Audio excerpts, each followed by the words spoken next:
In the state of Madra, there is a town named Purukutsapur, where a Brahmana known as Pingala resided. During his childhood, he was trained in various Brahmanical activities and was taught the Vedas, yet he had no interest in his studies. As he entered his youth, Pingala gave up his Brahmanical pursuits and started to learn how to play instruments as well as singing and dancing. Gradually, he became so famous in this field that the king himself invited him to live in the palace. However, during his time there, Pingala slowly degraded more and more into sinful life, indulging in relationships with other men's wives and engaging in various sinful activities and intoxication. He became increasingly proud of his position as he grew closer to the king, relishing the opportunity to privately criticize others in front of him. Pingala had a wife whose name was Arjuna, who came from a low-class background. She was lusty and engaged in relationships with many other men.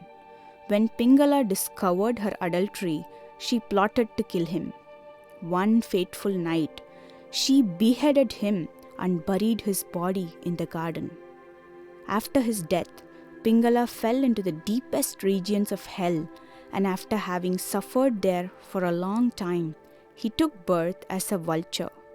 Meanwhile, Arjuna, after indulging with many men, contracted venereal disease, and her youthful body very soon became ugly and unattractive. When she died, she too entered hell, and after she suffered for a long time, she attained the body of a female parrot. One day, that parrot was searching for food, high and low. In the meantime, the vulture, who in his previous life had been Pingala, spotted this female parrot. Recognizing her as his former wife, he attacked her with his sharp beaks. The parrot fell down into the water contained in a human skull and drowned. Just then, a hunter came and shot the vulture with an arrow. The vulture fell, his head landing in the water of the same skull, and he too drowned. The messengers of Yamaraja arrived and took them both to the abode of death. At that time, they became very fearful, remembering their past sinful lives. Upon meeting Lord Yamaraja, he assured them, "You are now free from all sins, and you may proceed to Vaikuntha." When Pingala and Arjuna heard this, they inquired from Yamaraja how two sinful persons like themselves had earned the privilege to go to Vaikuntha.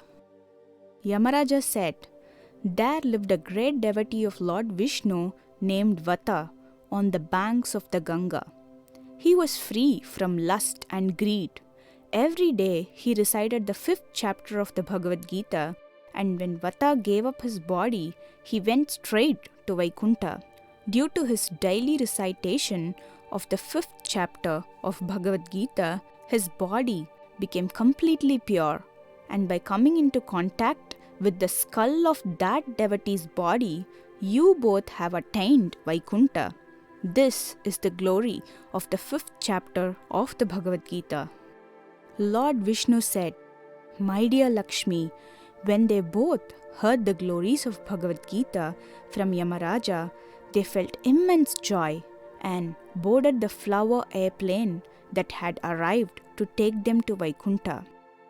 Anyone who listens to the 5th chapter of Bhagavad Gita, even those who are the most sinful, will attain Vaikuntha."